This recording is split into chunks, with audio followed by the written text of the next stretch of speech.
goodness. Hey! What's up, everybody? You know what to do. Hit like and subscribe, and let's get after it. Hi, hello, and welcome to your favorite average to good podcast, Call It What You Want. I'm Jimmy Conrad, alongside U.S. men's national team legend Brian McBride, and we have some news because Mauricio Pochettino is making it. He has been announced as the new coach for the U.S. men's national team, but he just had his first official press conference. And Brian, we're going to get into some of his quotes, but I know you're a body language expert. What did you think about his body language? he looked confident to me. Confident? Yeah, no, he definitely exuded confidence. I thought he handled the questions really well. Didn't fully answer a lot of the questions, but that's probably just from his experience and knowing. But give us an example for everybody that didn't get to see it. Give us an example. Like, what kind of question got asked to him directly? Yeah, so one of the reporters asked, could you tell us what your strengths and weaknesses you see in this team? Ooh, good one. That's a good question. And he started out by saying, listen, I don't talk about weakness. I just make sure that we focus on our strengths and make our areas we need to improve better. And I thought, all right, that was a nice way of not having to delve into your player pool. Right. No. There was a quote that I loved, and we're going to get into a whole bunch of them. We'll break them down accordingly. But he said this. He said, believe, for me, is a word that is so powerful. You can have enormous talent, but in football, you need to believe. Believe that all is possible. If we find a way to believe all together, then we can achieve what we want. And I read that, and I thought, we just hired the Argentinian Ted Lasso, and I've got plenty of time for it. Awesome. Look at there's a graphic for everybody. Acosta America. Mauricio Pochettino pointing to the believe sign in the Ted Lasso locker room. So for those that don't know, I was in Ted Lasso for 1.5 seconds. Brian McBride, season 3, episode 10. And I know those guys. So I sent this quote to them. Like, did you guys ghost write his answers? Like, this is crazy. This is basically your show playing out in real life. And Jason Sudeikis wrote back, we're going to tell Warner Brothers legal to remove this from the internet immediately. He put immediately in all caps. Thank you for helping us expose this injustice. I love it. You gotta love it. But it is interesting that he chose the word believe. Now, obviously, we get what he's saying, and everybody rowing the boat in the same direction and getting everybody on the same page, which I think he's very good at. But that was pretty awesome. And I like the vibes that he put out. And I get why he didn't get into specifics, but at some point we want to know specifics. Like, what is going to make him different than what we had with Greg Berhalter? We need to get to the heart of that. And he's going to have to explain that at some point, even though he'll be able to show us on the field.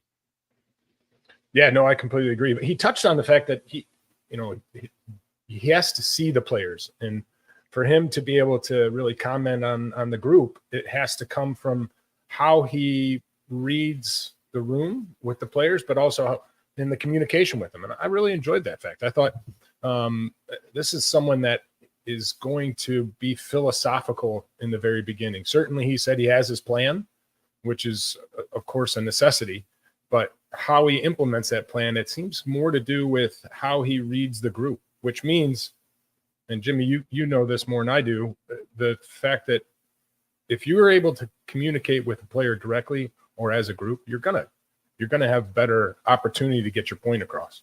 Right. Yeah, it's going to be interesting. And we're going to dive in to more Pochettino and maybe get more of a 360 view of him. We got Guillem Balague coming on. He wrote a book about Mauricio Pochettino, and the 2016-2017 Spurs season had unprecedented access to the team and to the coaching staff. So it would be fun to have him on. And then we have Pardeep Cattry, who's coming on. She writes for CBSSports.com. So she's going to give us a little bit more of the breakdown on the financials and what it means. So we have a nice full show for you about Pochettino. But getting back to another quote, McBrizzle, he said, every player now has the door open. If they perform, we are going to be there watching. Whoa, okay. So that's going to have to light the fire for some of these guys who maybe thought they were on the fringes and maybe weren't going to never get called back in again. I don't, Brandon Vasquez, he jumps to mind. He could be a name that would be one. I'm trying to think of some others. Maybe John Anthony Brooks could be another, right? I mean, guys that were on the outs, maybe they get another look and a more meaningful look for them to actually make some waves with this new coaching staff. Yeah. Jimmy, I'd like to get your thoughts on the fact that if you're one of those players that haven't been called in, what is your mindset right now? I'm definitely picking it up a gear. And in some ways, I guess I'm trying to explore how real that is. Like, okay, you see that quote. Does he mean it? Or is it just something to be said? So I would be very curious. I'd have my agent honestly poking around at that point. Like, hey, I don't think I got a fair shake with the previous coaching staff. I would love to get a fair shake this time around. What do I have to do to make that happen? I would try to create some dialogue with whoever can get to the coaching staff and say, I want to be on the radar because I think I deserve it. And then you have to go out there, obviously, and execute now that he's here and he's in position to make it happen. There seems to be a general sentiment around the team that we're not tough enough. We're soft. Like something needs to change. The culture, okay, if that needs to change, and let's spin it back up and see what happens. Let's give everybody a crack, and then we'll see. But that's how I would be thinking about it. And listen, I was that player. I didn't get my first cap till I was 28. so I remember Bruce Arena would come into I'd come knock.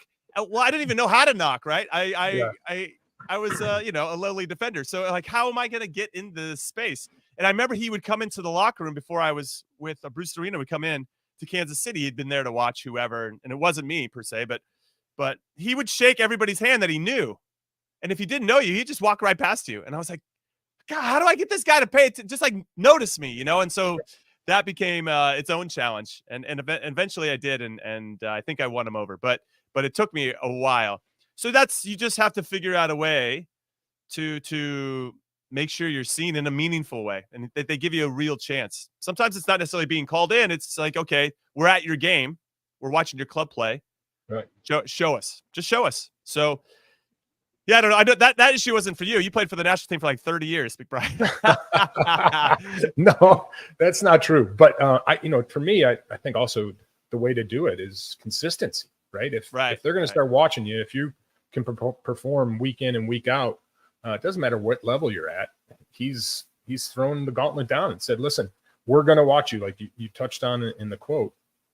I'm thinking if I'm one of those players, I'm like, this is my opportunity, and my full focus is to play as best as I can for as long as I can. And to your point, Jimmy, that will get you seen and possibly get you a call. All right. So speaking about players on the fringe, we got to talk about Lucio Acosta, because the reigning MLS MVP, who is putting up numbers to potentially be the MLS MVP again, back-to-back seasons, is pretty impressive. He is going to be eligible to play for the U.S., and he's only 30 years old, and obviously he's a little guy, cute as a button, 5'3", but the guy can play, obviously, and he's a player pro. That's always, for anybody that's a small, diminutive playmaker, they're all cute as a button. And you know what? Geez. Dax McCarty falls into that space too. Dax is cute as a button, even though he's a little bit taller than 5'3". And Dax is going to come for you. You know that. Oh yeah. I tell him to his face. It's no problem. He's cute as a button. And he what's interesting about Acosta is he's got a player profile that maybe we don't have. And again, maybe those player profiles were squeezed out. Diego Luna, maybe not like for like with Lucio Acosta, but there's some similarities in their games and what they look for and how they like to play. And Diego Luna, obviously now looking to potentially play for Mexico as a dual national. I wonder how Pochettino is going to influence those types of players, and Diego Luna in particular, because I'm a big Diego Luna fan. But Lucio Acosta is interesting for me.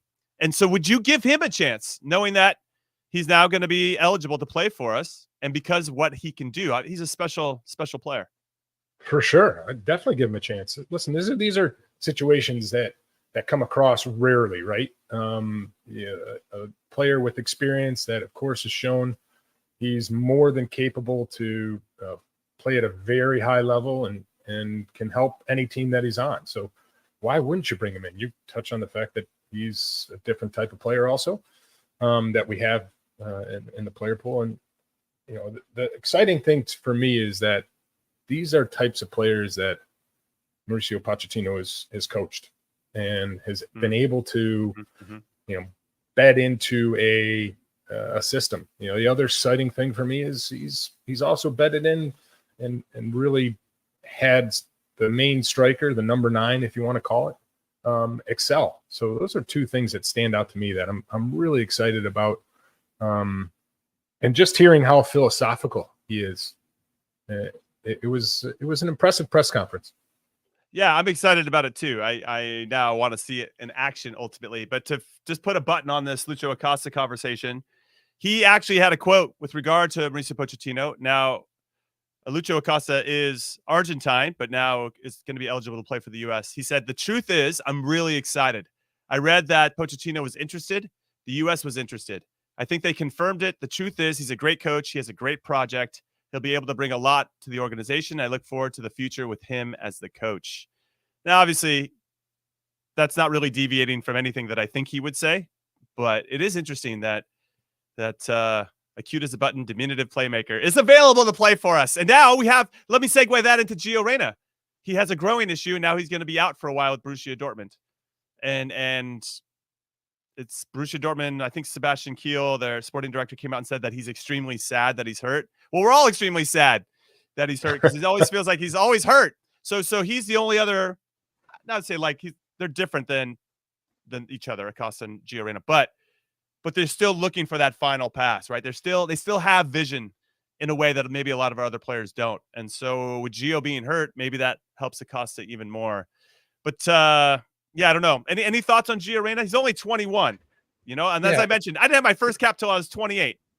And so Gio's got so much time and talent. It just feels like he can't get out of his own way at the moment. Yeah, Jimmy, that's the big concern. At Dortmund, they touched on the fact that he really put some work into himself in the offseason. And unfortunately, that's all goes down the tube. Once you get injured, it's that fight back to get healthy again. And he's shown that it's more difficult for him than it is for most. So really disappointing. You didn't know how bad it was when he left U.S. camp, but certainly a player that can open up games. But the difference for me that Lucho gives is he's also a consistent goal scorer, where Gio is more of like that final pass guy. Right. And Lucho can do that too. So it's really interesting. I think this is something that has legs. And if I'm U.S. Soccer, I'm helping him through the process of getting his citizenship. Yeah, I mean, if we're really on the hunt and doing a serious look to find all the best players that can play for us, Lucho Acosta has to be in the conversation, undoubtedly. All right, now you said disappointed. I'm going to use that word to move into this next piece of business that I want to talk with you about, McBrizzle. Okay.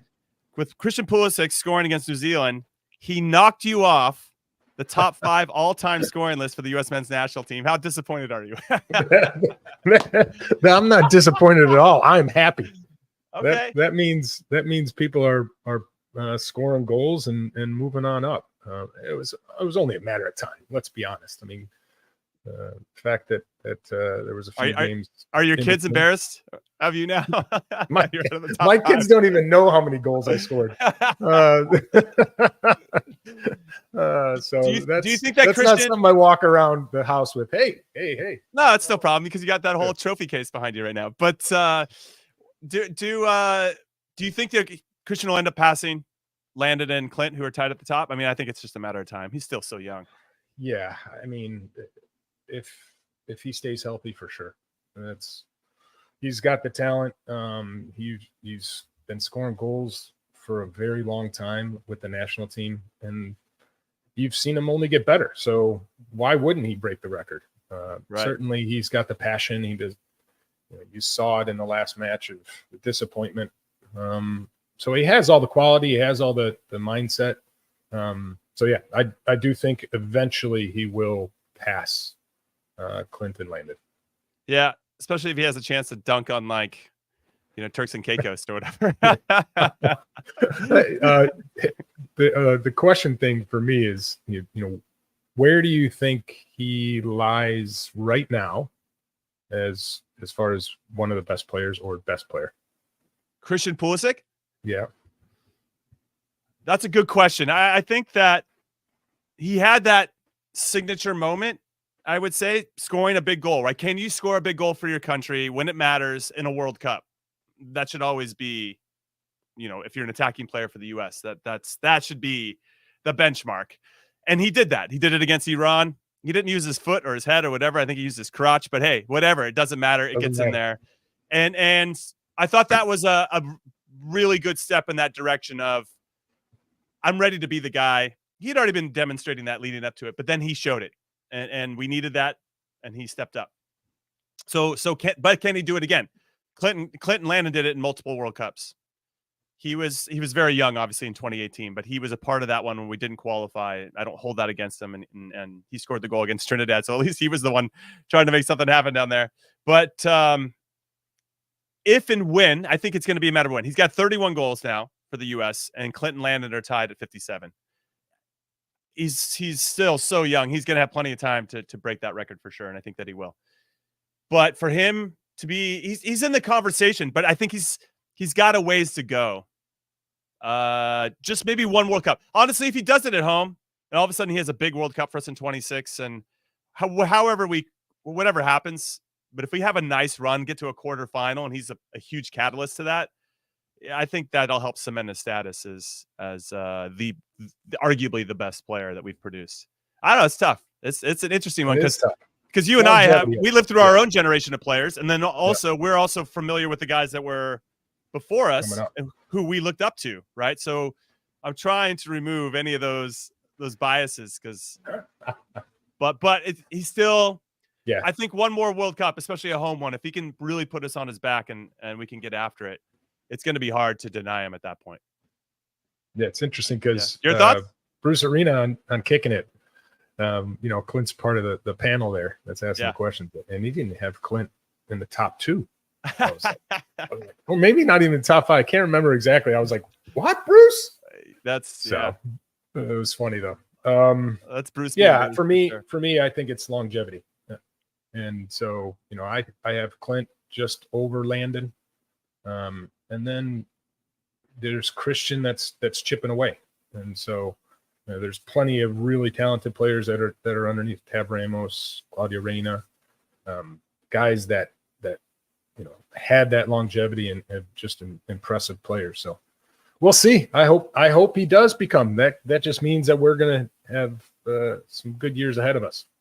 Yeah. Another player that doesn't get into the conversation as much as I think he should when you speak about longevity is DeMarcus Beasley.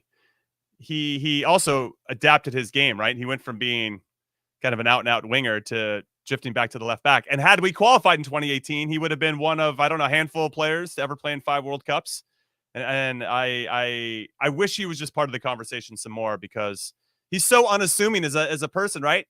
He never, not to say that Landon and Clint or Christian are promoting themselves, but he's just so unassuming. You're like, oh yeah, Bees. Like Bees should definitely be part of the conversation, but it's almost like you have to take a moment to remember that he should be. So, and Bees is, I'm looking at it right now. He's 10th all time in the U.S. men's national team goal scoring with 17 goals, 126 caps. So, I think he's got us beat. You and me combined. I had 27, I believe, and you got 95. I'm still bummed for you didn't get to 100, McBrizzle. Don't talk about that. No, okay, fine. Don't talk. Your kids don't know how many caps you had anyway. They don't either. Right? That's right. That's right. Whether you got a nice fancy watch or what, it doesn't matter. It's all good. All right, we are going to take our first break of Call It What You Want. When we return, we're going to be joined by the man, the myth, the legend, Guillem Balague, who's going to talk to us about Mauricio Pochettino and the book he wrote and all the inside scoop that we need to know about the new manager of the U.S. men's national team. At CBS Sports Galazzo Network, we're bringing you the game. Madness of Messi arrives! Breaking down the game. This is unlike anything else in the world. And changing the game. Get it all for nil. That means free. Wow. And all day long! 24/7. Welcome back in to Call It What You Want, your favorite Average to Good podcast. I'm Jimmy Conrad alongside Brian McBrizzle McBride, and we are joined by a very special guest, Guillem Balague. Guillem, great to see you as always. All right, Jimmy, stop it. Stop that. Now. I love your. I don't even have the right angle for you. Look. No, look at that. No, it looks great. I kind of want to sit where you're sitting because that looks like a really comfortable couch / chair. So Guillem, a while back, you wrote a book called Brave New World Inside Pochettino's Spurs that documented the 2016-2017 season where Spurs got second in the league that year. what did you learn from that experience? Because here we're all clamoring for more Mauricio Pochettino stuff now that he's been named as the U.S. men's national team manager. But what really stood out about Mauricio Pochettino to you? Let me start perhaps with the personal relationship with Mauri. I'm an Espanyol fan, and I watched him from the stands play and being captain of our side and winning the cup with Espanyol. I was there. I admired him. When he got to the point where he became a coach, I wanted to know what he was about. So we developed a close relationship from that time on when he first became the unsafe Espanyol from relegation. And I remember the first thing that kind of shocked me was the way he asked the team to play. Against Barcelona, I think it was his first game as an Espanyol manager, defended in the box. But the rest of the time, put the defensive line very high, asked the young players that he started putting on the pitch, some of which they came straight from the B side, we'd never heard of them, to be very intense, high tempo, physical. It was a bit different. And I said, I remember sitting down with him one day, and he says, "What do you think my career is going to be like?" Wow, what a question, right? This is the beginning of somebody's career. So I said, "You'll take us to Europe, then a club like Atletico Madrid will come and get you, and try to win the league with them. Perhaps an experience abroad, and then you'll come back to Espanyol to try to get us into Europe again." And he said, "Wow, what a mediocre career you think I'm going to have." And I thought, oh, okay. There is ambition there. And then the second story to tell you in regards of the book, for instance, is that he was so close to me, and I was there when they came to Southampton, spent lots of hours in the hotel where they spent months. We spoke a lot. We used to watch Europa League games and talk about everything and spend a lot of hours because, again, I trusted that what he was doing was going to work out, but without any other intention. And then Spurs and whatever. My publishers, the ones that published the previous books, says we should do a book on Mauricio Pochettino. And he was so close I couldn't see it. I thought, are you sure? This is just my friend. I mean, but then we got the book done at the right time when Spurs was going on a upward trajectory, and where he could look back at the things he had done at the beginning that perhaps weren't right, and how a couple of defeats meant that he actually said, "I'm going to die with my boots on. I'm going to do it my own way," and that's what he's done since. And what I learned in the book was where his magic is, why he does what he does, and how he does it, and it's got to do a lot with relationships, with how he gets into the head and the heart of players, very important. How he makes them think differently about the profession, trying to make it more enjoyable, trying to take them away from the automatisms that you create when you're a player, just make them go back to be the kid that they were when they first started playing football. That has worked with many players. And with the ones that didn't, I'm thinking Adebayor and others, out. Soldado, out. He just was strong enough to get rid of them. This is something to point out about what's going to happen with the United States, I think, because in the men's side, Pulisic has said it, not me. I need to change the culture. Perhaps there are players that will not accept the new culture that he's bringing. And changing the culture is something that he did at Espanyol, he did at Southampton, a little bit less perhaps, certainly at Spurs. And at PSG, he learned to deal with superstars. Useful when you're going to be having the Pulisic of this world, for instance. And Chelsea, he had to change a dynamic. A lot of things, if you put it together, experiences that certainly have helped him. And the other thing to say, before I forget it, is that once he got the offer from the men's national side, there was no other thing that interested him. Because he felt, for the first time after 2 jobs in which perhaps it didn't happen, he felt wanted. He felt that there was a plan that had to do with him. And yes, he understood that the others had to be interviewed. But quite clearly, the federation were like, it's got to be you, and we want to stop until we convince you.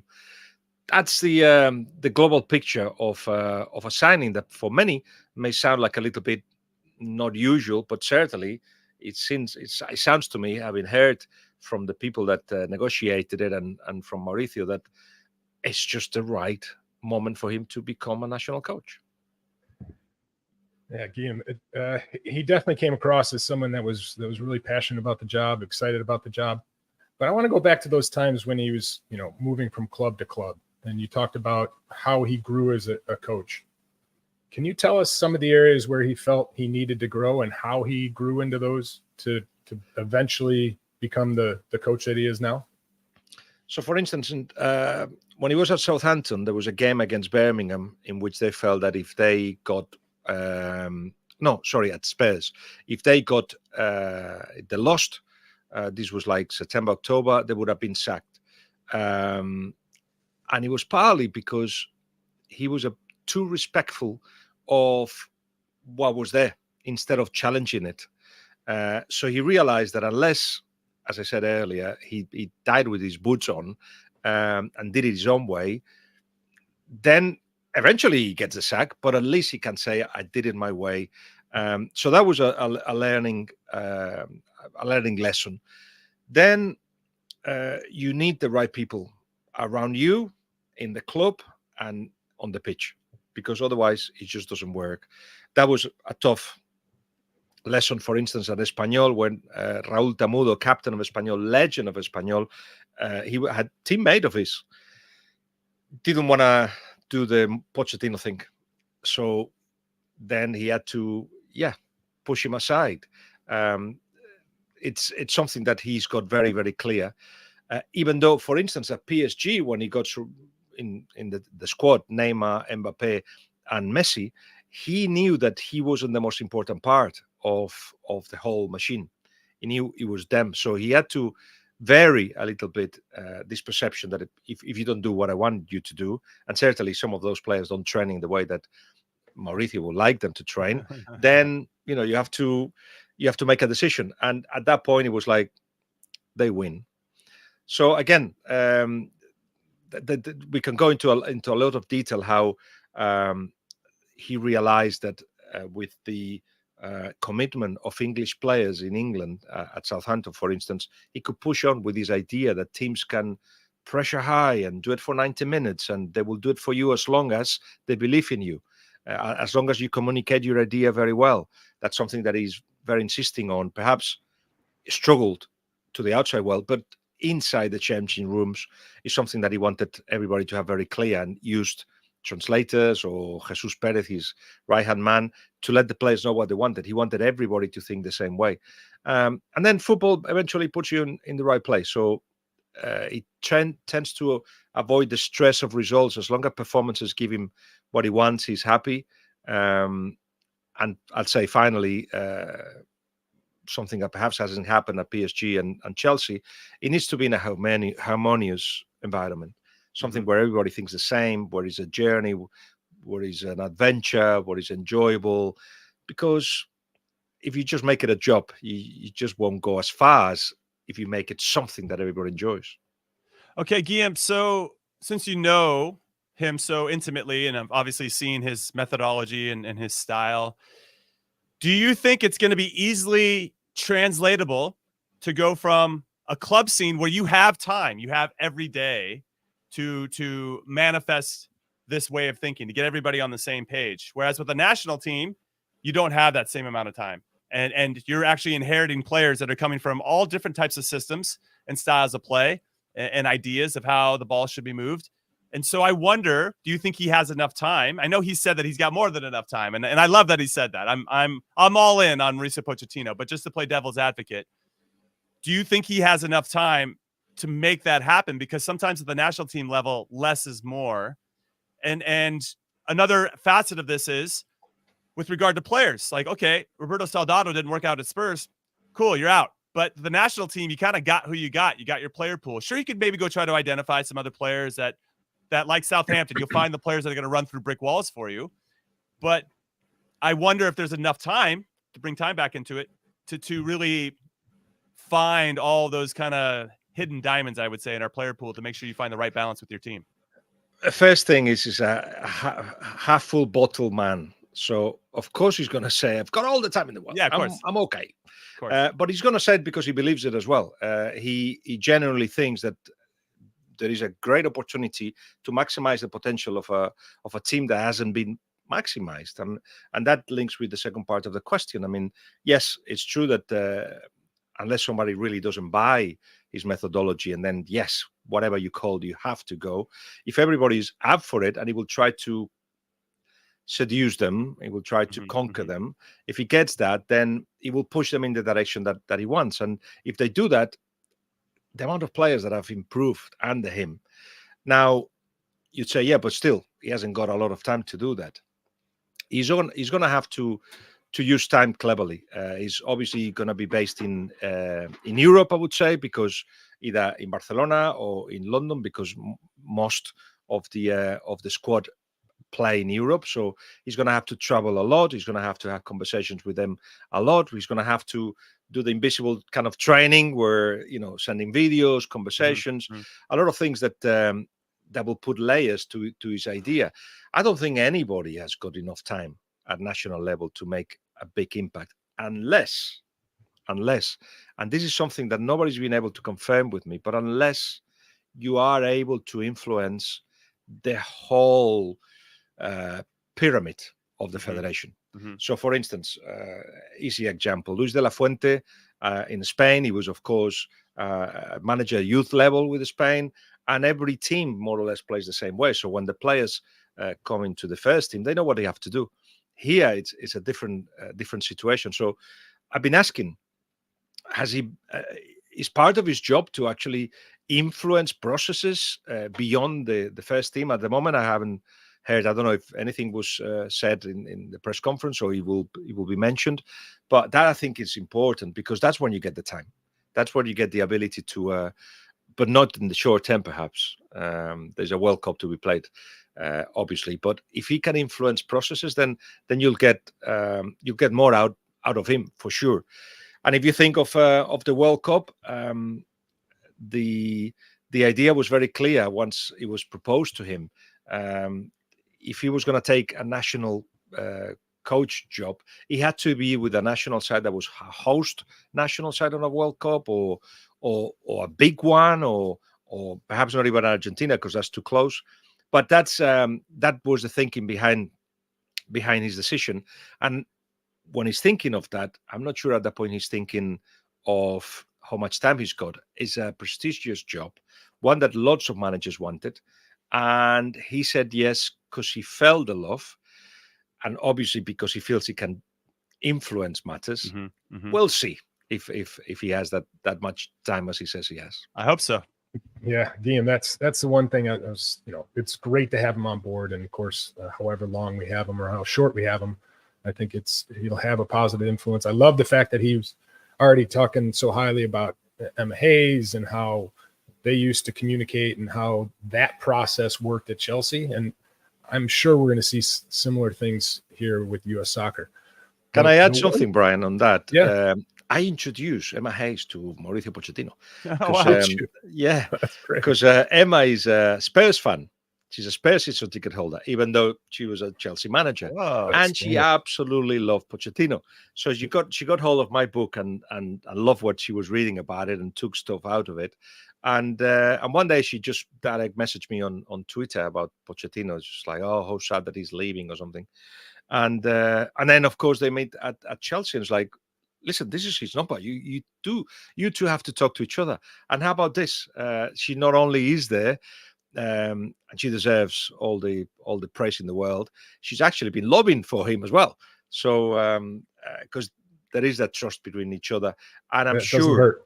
No, it doesn't hurt. And Emma herself has said to him, whatever you need, I'll tell you what I've learned, and we can exchange notes. So I'm sure that will happen. Yeah, but I'm sure it will too, and that's always a positive.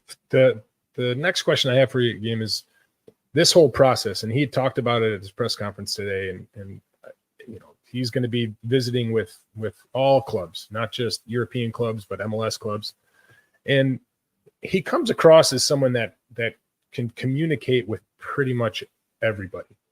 Now, seeing that, and knowing that his staff's going to be a large part of those conversations, how do they sort of fit into this sort of mode of going from, just talking to your youth coaches or your players that are a part of your own club? Do you feel that they're going to they'll fit right in with other clubs and other sort of leagues and understanding and communication wise? He's a charmer. So I suppose he's already tried to seduce you in the press conference, and the communication will continue. So it's going to be absolutely key. I think one of the things that he's excited about is that he doesn't really know, does he? If what he thinks is going to work, it doesn't. But instead of thinking, "Oh my God, the obstacles," it's like, "Wow, let's try this. Let's try." As we're saying, let's try to influence the processes at youth level. Let's try to ask players in constant communication with him to do this or that, to prepare themselves to get there. Let's, I don't know, he may want more days. Obviously, that's limited by FIFA, but he may just try to put the teams together as often as he can, or get more days. I don't know if that is even possible, but everything that he's going to do is a first time for him. And you mentioned process, and so did I, because that's a key part of what he does, to make sure that there is a work that's been followed with an idea where everybody, gets into that idea, where there's a following of the physique, of the blood, of the eyes, of the way people look in the morning. All those things are important to him, and he won't have so much information. So he's going to have to reduce his influence. And for somebody that wants like, Karina, his wife, wrote in the foreword in the book, that he's like water. It just gets everywhere, and that's what he would like to do. To actually not being able to do that fully, perhaps will be frustrating. So they're going to have to study very well what they can do, what they're able to do, what the players can give him, what the players have given him after they met him, and trying to influence, I think, in a new way. Because, as I said, the tests that the players have to do regularly when at club level with him, from the science to, as I say, if he sees somebody eating a lasagna in the morning, it's like, you haven't eaten well last night, what's going on? To those kind of influences, that's going to have to be reduced and put all together into a form that affects the performances of players at national level.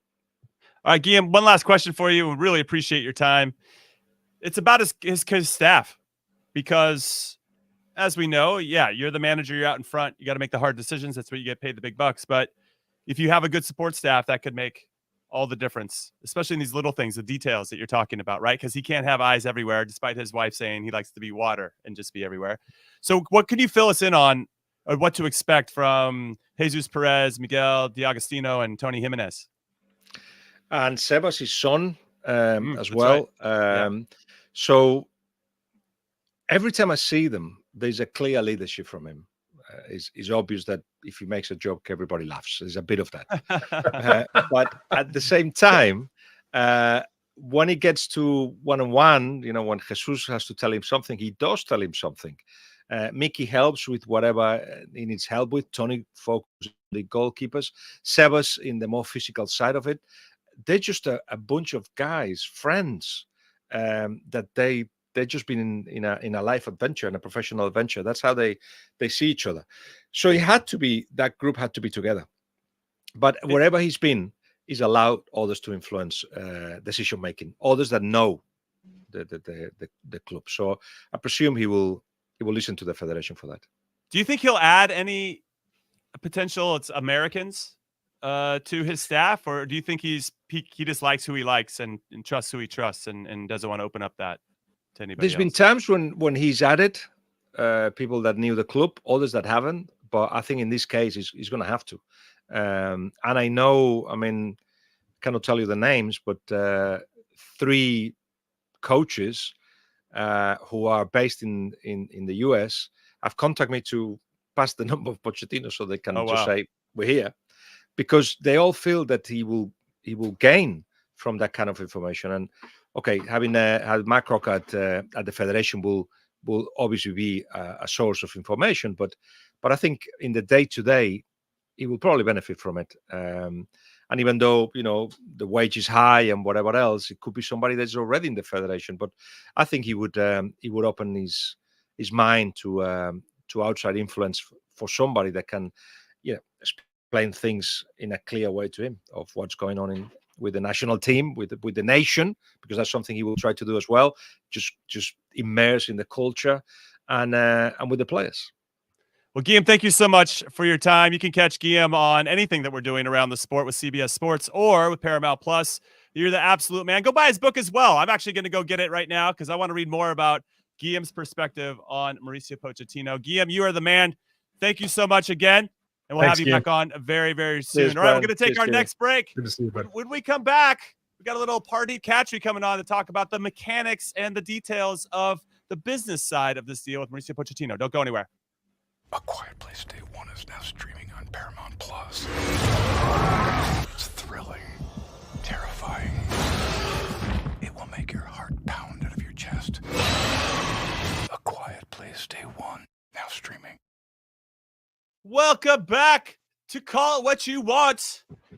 Not only your favorite, but the best Average to Good podcast out there. I'm Jimmy Conrad alongside Brian McBride, and we have Pardeep Cattry joining us. She writes for CBSSports.com. And Pardeep, thank you so much for your time. First and foremost, you were at the press conference, Mauricio Pochettino, correct? Oop. I think she's on mute. We can't hear her right now. We'll get that sorted out. She had a great answer, though. I can attest to that. She definitely had a great answer. Once we get her volume sorted out, then we'll pop her on. Come back. Yes. So before we get into Pardeep, then, what were your thoughts on what Guillem had to say about Mauricio Pochettino, McBrizzle? Yeah, it's always awesome to get someone that knows a person at a level that's so much deeper than just their profession. And so I'm excited. It's like you keep hearing just nothing but positives from people that know him. I remember speaking with Brad Friedel, and this was probably 8 years ago, and he had just left Tottenham, but he had a year underneath Pochettino, and he said, that's one of the best managers I've ever been around. And Brad was around the game for a long time. And and now fast forward. Have any details to that? I'm going to try to get Brad Friedel on the show now that you've told me that. We got to get him on the show. Yeah. But did he give you any specifics as to what made him such a great manager? I mean, every time I hear about great managers in general, if I had to generalize, just their attention to detail. And then also their communication with the individual players and I guess a collective communication with how we're going to play on both sides of the ball, right? Everything's super clear. There's no gray area. The more gray area that's cut out, then everybody seems to be like, I know what my role is here and I know what I'm expected to do, both on and off the field. Yeah. And those were definitely some of the things that Brad was talking about, but also, and this part was really interesting to me, was he was able to connect with like individual players and then make that connection that allowed that player to make the next step.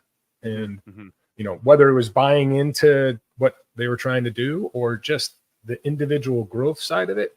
And I was like, that's pretty amazing. And, Brad being at the end of his career, he was like, yeah. And even myself, I learned stuff and that was like eye-opening to me that someone with that long of a career was still, learning. And we all know we always learn, but for Brad Friedel to just outwardly say that to me about Pochettino, I was sort of taken aback and impressed.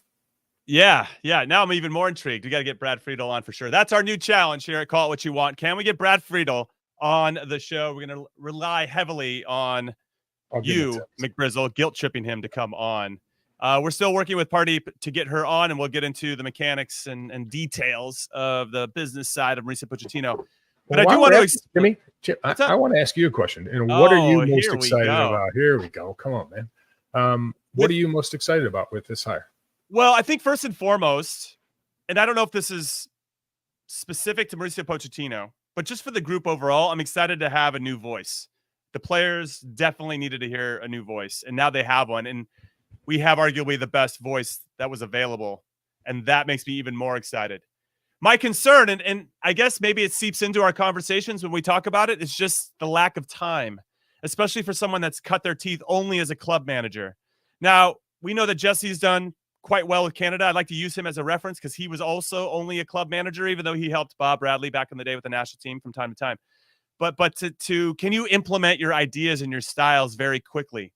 And I think where maybe Jesse inherited a group with Canada that was kind of just needed that more direction, but was already kind of in place. Like they already had that intensity. They already have a chip on their shoulder. Our team doesn't seem to have that chip on their shoulder. And I think that we need a little bit of that to kind of prove that we want to be one of the best national teams in the world. And I'm hoping that Mauricio Pochettino can come in and give us that. Not only through just the raw emotional side of it, but also in our tactics. Right? Can we be more clever and efficient with how we move on both sides of the ball? I want to see that. Yeah, there was some elements of that, but it's grown tired. It's grown stale. We feel very predictable in how we play. And if something's not on, we're very slow and glacial, I should say, of kind of figuring out, glacial. Okay. Yeah, I know. It just that is slow moving. It's slow moving. We're talking sloth-like moving. No, it's probably not fair to the guys. But I'm excited to see how much he can impact. Change sounds really dramatic, but how much he can impact and influence in a short period of time. And we should reference Emma Hayes. And we have before. She's done a great job with the women's national team. She didn't have much time. She had to ramp up to an Olympics. Went into that Olympics going, I don't know if we're going to win a gold medal, and went out and did it. And actually played in a style that was like, I like watching them play. And I couldn't say that about the women's national team, especially in the Women's World Cup in 23. I was like, there's just something. They're good defensively. They're hard to break down, but going forward, it's just like we can't figure it out consistently. Sure, there's moments where a player will beat somebody on the dribble and that'll unlock a team and create some space and we get a chance. But we weren't seeing that consistently. With Emma Hayes, I'm like, okay, I'm seeing some patterns of play here. The women clearly have good ideas in terms of how we're trying to create space and how we're impacting the game. And I want to see more of that. My hesitation is still time. He's super smart. He knows what he's doing. So this is probably me worrying about nothing, but before he's gotten started, this is kind of where I am. How about you? Yeah, there's one sentence that sort of stood out to me almost at the very beginning of the press conference. And someone asked him about how he intended to play and, set up his teams. And the one sentence in that whole explanation, and it was a really detailed and good explanation, was offensively, I want my players to have options. And the movement is what allows the options. And that, to me, was something that has been missing now, especially these last two games. But knowing that you have an option when you receive the ball, not just one, but two, possibly three options, just brings this calm to players. You know this, Jimmy. If you know I needed three options, McBrizzle, or I was losing the ball. So did I. Don't worry. You know me. It was get the ball off my feet as quickly as possible. But you made it easy for me to you were always an outlet for me. I just want to throw that out there for everybody. I think what made you special for a lot of different reasons, but one for me, especially as a center back, was if I didn't have anything quick and meaningful in and around my area, I could always kind of dink one into your spot and you could hold the ball up against anybody. And then we could play off of you chesting it down, taking it from there, and then we could transition. And I don't even know if we have that currently with our national team, because we seem to have more guys that are looking to run in between the lines or get in behind or whatever it is. Yeah, I don't think we've played that way for a while now. But it's just nice to have that as an option. Yeah, sure. No, I agree. I understand. But then it's also, and you guys touched on the last podcast, the ability to turn teams around and relieve pressure, that has to come in as an option too. But again, going back to, I love that sentence of, my players will have options. And I'm like, love to hear it. Right. I think another thing I wanted to bring into the conversation about Emma Hayes really quickly, because Ivis is yelling at us in our private chat, is that Emma Hayes also did not have any national team experience before she took over the women's national team. And look what she did in a very short period of time. So, okay, fine. Ivis, you got me. Ivis won me 0. I'm just saying that it just makes me a little bit nervous. Plus, we don't have an Olympics as a backdrop to ramp up the intensity of what we're trying to prepare for until we get closer to 2026. So we're still working through Pardeep. She might have had the best appearance on Call It What You Want of all time. She came in, we saw her face, we couldn't hear her, and then she bounced. I mean, that is like guest star. That is A-lister type stuff there, Pardeep. So we appreciate you coming in and teasing us ultimately with your presence. But one of the things that we wanted to talk about, she was lip reading for sure. We tried to lip read. Was the salary. He's getting $6 million a year, and there was some funding outside of U.S. soccer. Some donors who ponied up to make sure that we could attract a talented manager, a world-class manager like Mauricio Pochettino, including Ken Griffin, who I believe you have a connect with in some capacity. So we want to know more about that, McBrizzle. But no, I have a friend that works that Ken Griffin's his boss. Got it. He reached out to me yesterday and basically was like, "Hey, I just read that my boss helped fund your new head coach." And I hadn't read it yet. So I'm like, where I got to find this? But, it just shows the amount of support that U.S. soccer has. And there are some deep pockets. And so for Matt Crocker and JT Batson to go out and make sure that they left all rocks unturned or overturned all the rocks. Sorry, excuse me. To make sure that they had the opportunity to get the best manager possible. And, more power to them. That says a lot, not only to sort of the mentality of U.S. soccer at the moment, but more towards the support and the ownership that fans of the sport are taking. And we have to be thankful and grateful for it. Yeah. We have to be thankful and grateful to our new boss, everybody's new boss, Ken Griffin. Thank you, Ken Griffin. We appreciate you. Ken Griffin stepping up and being the guy. Now, apparently, and this was reported by The Athletic, Paul Tenorio, and we were supposed to have him on. I'm going to throw him under the bus right now, but he's catching a flight. But he had stated that Matt Crocker, our sporting director, had multiple conversations with Jurgen Klopp, which I found to be quite surprising.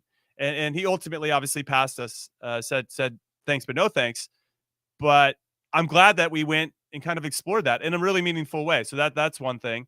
And then it sounds like, Jimmy, it sounded like because we saw Jurgen Klopp, turn down the job publicly, like really early on. Sure. So it probably meant that Matt Crocker said, "Hey, I'm going to go back to him and let him know where we stand, whether it's because they had the financial backing, right, or not. I don't know, but you're right. That shows the desire, and it's just a good thing to continually hear that there's not just like, hey, go away and okay, I'm gone.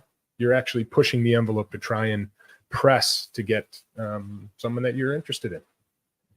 Okay, so I got two things that I want to talk to you about, McBrizzle, and then I want to hear from everybody on the YouTubes. If you have any good comments, we're going to sift through them right now, and we'll get to some of your questions before we say adieu to everybody. The first question is, do you think he's got a bonus in his contract? Like, if you win the World Cup, dude, we'll give you an extra whatever. That should be in there. How much would you give him? So he's making $6 million. Okay. Obviously there's probably a lot of unknown things in there, but say you have your U.S. soccer, I used to work for U.S. soccer hat on or whatever. Mm-hmm. How much do you give a manager for winning the World Cup? I'd probably give him another 6, to be honest, because that would be quite an achievement. And if we won the World Cup, I would be dunking on all my friends, especially my English friends. Like, oh yeah, what do you call it? We call it soccer over here. Call it what you want. Sucker, right? I mean, we could really lean into that. And I think that's worth a lot. And I would write a strongly worded letter to Ken Griffin, our new boss, to say, hey, listen, I need to pony up and make sure this guy gets paid, because us winning the World Cup would be sick. What are you saying? 6? I would say 6. I would double that maybe if we won the World Cup. Listen, the money that U.S. soccer will get out of it if we win the World Cup, it will be multiple, astronomical. Right? Right. Because in all deals, there's with all the commercial deals, there's bonuses that those companies have to pay. So $6 million, I don't think you double his salary. I would, I'd 4. McBrizzle. Have you seen Rounders, the movie Rounders? And yes. And he goes, pay the man his money. Like, pay the man his money. If he helps us win a World Cup, pay the man his money. I'm sure he's got some stipulations that, hey, if you get to the quarterfinal, you get X. You get us to a semi, it's Y. And that's for sure. And then if you win, it's C. Teddy KGB. That's right, from Rounders. Yes, John Malkovich. Yeah, but listen, I think you can justify paying 6. I wouldn't start there if I'm negotiating. Of course. But we win the World Cup, the whole landscape changes here. Yeah, it would be ridiculous. I honestly would be dunking on everything, everybody and everyone. I would be so insufferable. I'm insufferable now, and we haven't even gotten close to winning a World Cup. So imagine if we win one. That would be ridiculous. Now, I had another question, and I totally forgot because I got lost in my thoughts about Rounders and Teddy KGB. But I guess part of it is, and maybe this could be your final thought about Pochettino, and then we'll get to some comments from people in the YouTubes. What are your expectations for this first window? You asked this of me, but you didn't answer it yourself. I mean, what do you think we should be looking for as fans from these next two games against Panama and Mexico, respectively? Yeah, well, I agree with you in the standpoint that there has to be a lot more energy and intensity. That's the minimal, and it should have been there from the beginning anyways. But getting this group to play together and have ideas of movement. I'm interested to see how he sets up the team defensively to press and how he sees the formation. I think those are probably the things that jump out at me. Knowing he's an adaptive coach, I think he has a lot of options to play with. So all in all, I'm expecting the intensity, but I'd love to see, how the team works defensively as far as pressing. And then going back to that ball movement and having options, I'd want to see that. And it doesn't mean it's going to be perfect, but I definitely need to see the desire to go through that process. And, if we get that done in that first camp, I think we're off and running. I agree with you on that, and I'm excited to see what happens. Let's get to some comments. Okay, here's the first one, McBrizzle. It's from BC. He says, what's up, BC? He's coming in here throwing bait at us. I feel like I'm Charlie Davies now. I never get into the comments because you just get triggered. You're like, no, I got to address this. He says, win 5 World Cup knockout games in a row. Your country's won one all time. Why is BC trying to hurt my feelings? It's not even a question. There's a first for everything, right? That's the whole point. You absolutely love it. So for BC, I think, you're bringing facts. So the only way to counter it is to actually get it done, and you get it done with the right mentality. I can tell you that. You touched on the belief part, and I took that more as a mentality, and he was just, going with the English and it was, side of it. Your mentality has to put you in the situation that you can accomplish it rather than hoping you do. And that's the most you can do. All right. Here's one from, hold on. Oh, P. Morton. What's up, P. Morton? P. Morton says, Pochettino runs a staggered 2-striker up top if you squint close enough. And if that's the case, I'm here for it. Squint close enough. I think he runs 2 up top. So I guess let's talk formation with our community. I've been clamoring, and Big Tones has been as well. We want to see a back 3. When Dest and Jedi are healthy, I mean, those guys are like prototypical wing backs, but I don't know if you can do it if we have a thin center back pool. So that is kind of where we are at the moment, but I would like to see it kind of tried. And I wonder if he's going to maybe tinker, maybe a 3-4-2-1, maybe have 2 6s that can protect a little bit of the center backs, but you could go 3-5-2 and have, or maybe like a 3-5-1-1. I guess there's another question here. It's a comment. Jimmy, Jimmy, if you're a new coach, don't you want to show the fans a new formation? I think that would be part of it. You want to demonstrate that I'm making some tweaks. This isn't the same rodeo, as what we've seen in the past. So, of course, you can always start in a 4, and it can be more of a fluid 3 anyway, right? Sure. Or even drop into a back 5 if you need it based on the opponent. Exactly. But against Panama and Mexico, I don't expect us to sit back in a 5. Apparently, Pardeep is available. Pardeep is here. Your audio is working. What kind of world are we living in? So She's here. There we go. Pardeep. Sorry about the delay. No problem. Pardeep? We had basically counted you out at this point and gave you the title as the best guest of all time because you showed us your face, and then you were like, gave us the middle finger, and you were out. It's like that is what a guest. But talk to us about the press conference. You were there. you know, we're obviously speculating about the vibes that we picked up on watching it, but being there, what did you feel, and what kind of emotion do you think it elicited in terms of confidence and belief? What an injection of optimism after a really rough summer for this team. I think the thing that stuck out to me again was Pochettino's optimism about taking this job. He quite bluntly said, you know, the focus can't just be on winning games. Maybe the focus can be on winning the World Cup. He said when he was asked about strengths and weaknesses, I don't see any weaknesses. It was a very way to show up ahead of a very, very ambitious task ahead of him. All right. So yeah, go ahead, Big Pretzel. Go for it. I have a question. So when these questions are being asked and you see him calm and composed, was there, and I know there was a few times where he couldn't understand it. Was there ever a time where you thought he's skirting some of these questions, and which part did you think he was sort of skirting the most? Well, I think there were questions about, you know, his sort of tactical vision for the team. I actually ended up asking one of those questions, and he was clearly not ready to share that, which is not atypical for coaches, right? They like to keep that stuff close to their chest.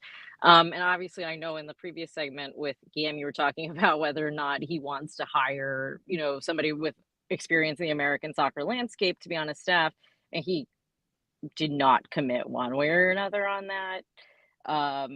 And at some point was just talking generally about not minding being challenged, which I think he sort of has in his own coaching staff. He has a good rapport with them.